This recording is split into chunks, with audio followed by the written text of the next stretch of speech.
muitas alternativas de análise para o senhor, esses bolsonaristas todos ao lado do Deltan, dizendo que foi caçado por infração, ou quem o caçou infringiu a Constituição, que na realidade ele é um caçador de corrupto e os corruptos se voltaram contra ele agora, o governo federal usando o canal institucional para se vingar, enfim, tema livre, professor. Colombo, primeiro concordo absolutamente com você em relação ao Twitter governamental, absolutamente infeliz, absolutamente infeliz. Quando eu vi aquilo, falei, não pode misturar uma coisa com outra, instâncias oficiais fazendo comentário numa decisão de um TSE de um adversário político. Portanto, é um grave equívoco, absolutamente indevido o Twitter governamental. Agora, vale destacar, e eu fiz questão de sintetizar alguns pontos sobre a fala e a decisão, primeiro do TSE e a fala do ex-deputado federal Deltan Dallagnol. Primeiro, tinha 15 encaminhamentos para processos administrativos. Isso eu estou seguindo ipsis literis o relatório do ministro Benedito Gonçalves de 37 páginas. Tem o relatório, então eu voto. Eu li com muito cuidado e fiz as anotações aqui. Bem, tinha 15 procedimentos administrativos que estavam sendo encaminhados ao Conselho Nacional do Ministério Público, em processo, portanto, de tramitação. O ministro usou a expressão, Benedito Gonçalves, a expressão manobra, ou seja, ele ele saiu 5 meses antes do prazo legal para que você precise se desincompatibilizar para ser candidato. Ele saiu em novembro de 2021. Portanto, nesse sentido, para impedir que essas, segundo o entendimento do ministro e dos outros 6 pares, foi 7-0 a votação, no sentido de impedir que esses procedimentos administrativos se transformassem em processo e ele pudesse, de alguma forma, ser condenado e cairia na ficha limpa. Então, seria uma manobra, de acordo com o ministro Benedito Gonçalves, feita pelo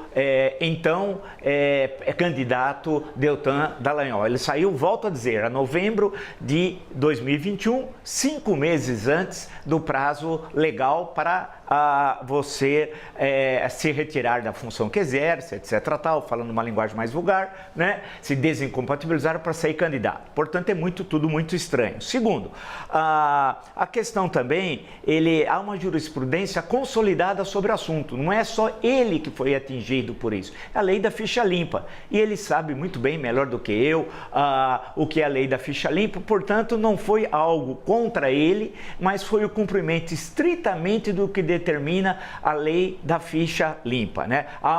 Sendo assim, e o próprio relator fala isso, ministro Benedito Gonçalves, uma jurisprudência consolidada. Não cabe, vale destacar, a Câmara Federal entrar no mérito da questão. Ela tem de cumprir exatamente a determinação legal. Vamos só recordar que o ex-deputado Deltan Dallagnol queria criar aquela fundação, vocês se recordam, né?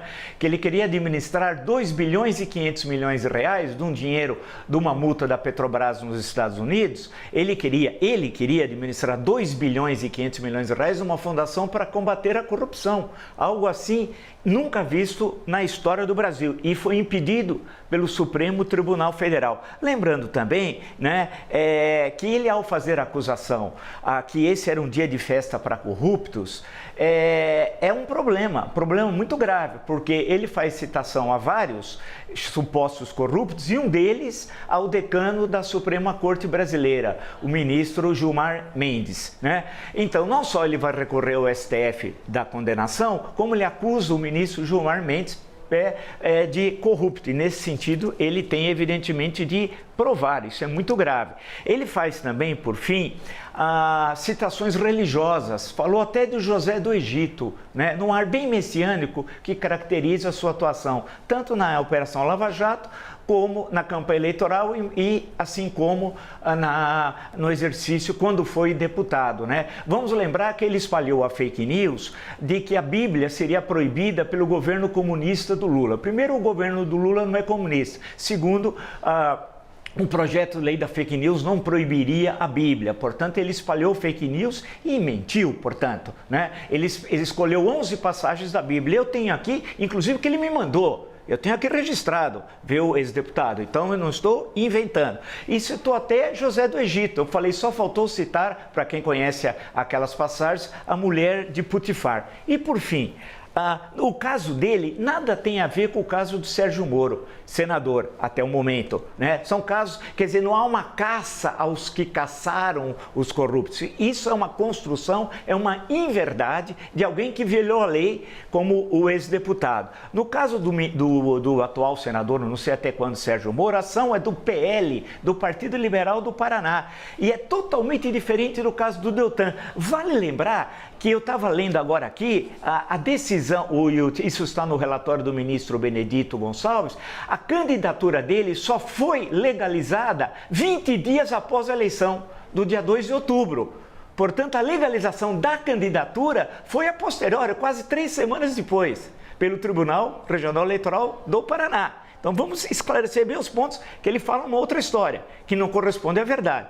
Com relação, por fim, concluindo, do senhor Sérgio Moro, é caso totalmente diferente. Qual é o argumento do PL? Eu li. São cerca de 30 páginas, mais ou menos, né? Eu tive acesso, li a argumentação e me pareceu muito correta dos advogados do PL do Paraná. É que Sérgio Moro utilizou de recursos da pré-campanha presidencial pelo Podemos, quando ele estava no Podemos, para fazer campanha eleitoral. Só que aí ele mudou o título para São Paulo. Deixou de ser candidato a presidente, saiu do Podemos, voltou ao Paraná, mudou o domicílio, mudou o partido e mudou o cargo.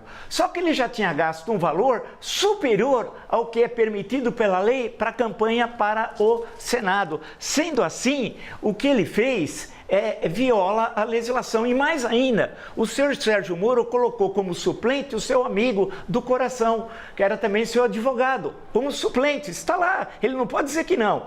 E que saiu também do partido Podemos e foi para a União Brasil, recebendo recursos que foi considerado pelos advogados do PL do Paraná uma espécie de Caixa 2. E, concluindo, Sérgio Moro, o caso dele é idêntico da ex-senadora, juíza Selma Arruda, que era chamada, outra vez ironia da história, a Moro de Saias. Então, a Moro de Saias criou uma jurisprudência que vai caçar, o caminho é esse, o Moro de Calças, que é o ex-juiz Sérgio Moro, e logo será chamado, se a lei for cumprida, por ex-senador, porque ele descumpriu a legislação eleitoral de forma evidente. Não há, portanto, qualquer perseguição contra a Lava Jato, contra Sérgio Moro ou contra Deltan Dallagnol. O que há é o estrito cumprimento da legislação eleitoral existente no Brasil.